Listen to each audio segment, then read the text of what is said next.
Hello everyone, সবাই কেমন আছেন? আমি লিমা আরেকটি নতুন ভিডিও নিয়ে হাজির হলাম আপনাদের সামনে। আজকে ভাবছিলাম গরুর মাংস রান্না করব। সে কারণে এসেছি ফ্রিজ থেকে মাংস নেওয়ার জন্য।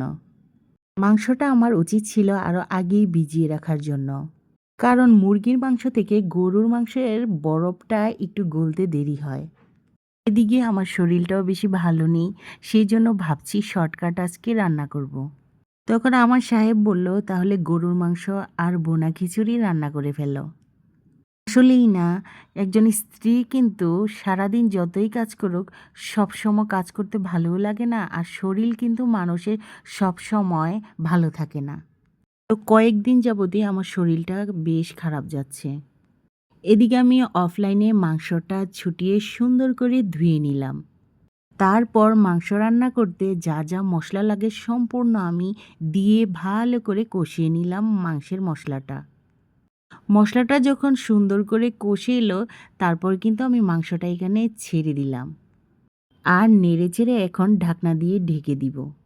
তো অফলাইনে আমি মাংসটা এখানে বসিয়ে দিলাম, রান্না করে নিব।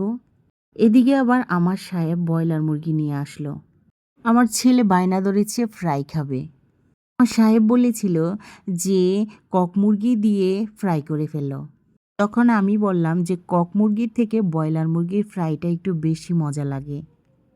তারপর আমার সাহেব মাংসটা কেটে দেওয়ার পর আমি সুন্দর করে ধুয়ে নিলাম।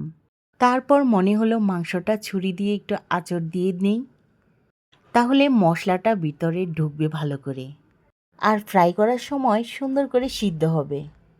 এদিকে আমি ফ্রাইয়ের মধ্যে আদা পেস্ট, রসুন পেস্ট, জিরার গুঁড়া, একটু গুঁড়া দুধ দিয়েছি, হলুদ, মরিচ, ধনিয়া গুঁড়া সব দিয়ে মেখে নিলাম ভালো করে।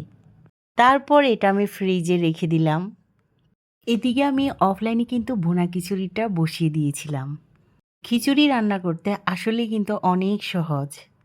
আমি এখানে পোলাওর চাল আর ২ রকমের ডাল মিলিয়ে নিয়েছিলাম। আমার সাহেব আবার বোনা খিচুড়িটা খুবই পছন্দ করে। ওর আবার খিচুড়ি হলেই চলে, পাতলা খিচুড়ি হোক আর বোনা খিচুড়ি হোক দুটোই পছন্দ করে।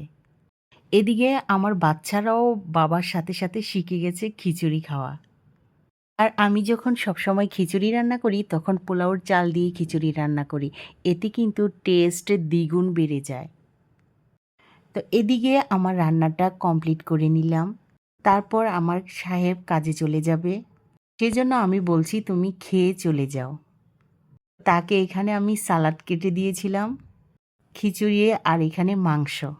তো আমি আবার অফলাইনে আমার বাচ্চাদেরকে খাইয়ে দিলাম।